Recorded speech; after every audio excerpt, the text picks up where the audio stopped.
our history here with our Wi-Fi system and our ability to get our current laptops, which were just on carts at the time, working for any sort of educational or instructional purpose. And we had a really hard time getting several laptops on even at one time. So we had to overcome initially just the fear that teachers had after having failure after failure after failure, and then eventually many of our teachers just walked away from those laptop cards and found additional ways of doing the activities. The infrastructure is all of the behind-the-scenes stuff that supports the one-to-one program and even makes it possible.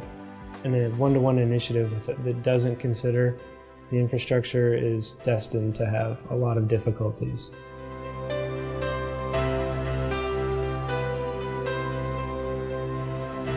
I have one student that's very traditionally disorganized, and I think having everything on a device has been good for him because it's just one thing to keep track of rather than 4 or 5 different notebooks. Technology just is something that captures his attention, and so we had a project where students were supposed to turn something we were learning about stars into a comic strip or a poster or something kind of more creative.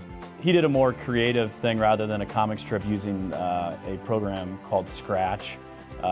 Where he drew all of the items, all the different types of stars, and put animation to them and sound, and it was just this really cool thing that I had no part in except for teaching the general facts about stars, and he just ran with it. Okay, let's rewind 2 years. We just have a computer lab, and that student would not have been able to continue the Scratch work without having a computer to take away with him. He was able to take Scratch programming and apply it to a science class and the evolution of stars, and it just created this amazing presentation that then Mr. Caldwell was able to send back to our computer teacher and the advisor and me, and I sent it on to his mother, and there was this sort of element of celebration that took place that kid needed.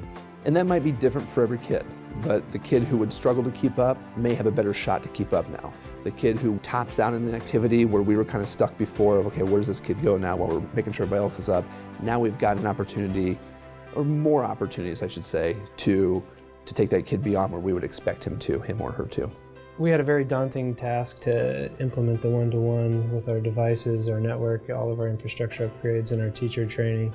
And I was very grateful to have the ENS with solid support they provided, made my job a lot easier and let me focus on some other important issues of the one-to-one program. We had to have the infrastructure in place. We had to know it was going to work on a daily basis for us. Our parents had to know it, our students had to know it, certainly our teachers and administrators as well. And a lot of that was trusting our tech director and visiting some other schools who went from not one-to-one to having a one-to-one program, and hearing their stories where they were where we were, and we knew that there was a light at the end of the tunnel. We just had to get the infrastructure in place. Positive feedback is coming in from the teachers and the administration that it's such a huge difference over the wireless experience that we've had in previous years, that teachers no longer worry about can all the devices in the classroom connect. Everything just works for them and lets them focus on the teaching and not the technology.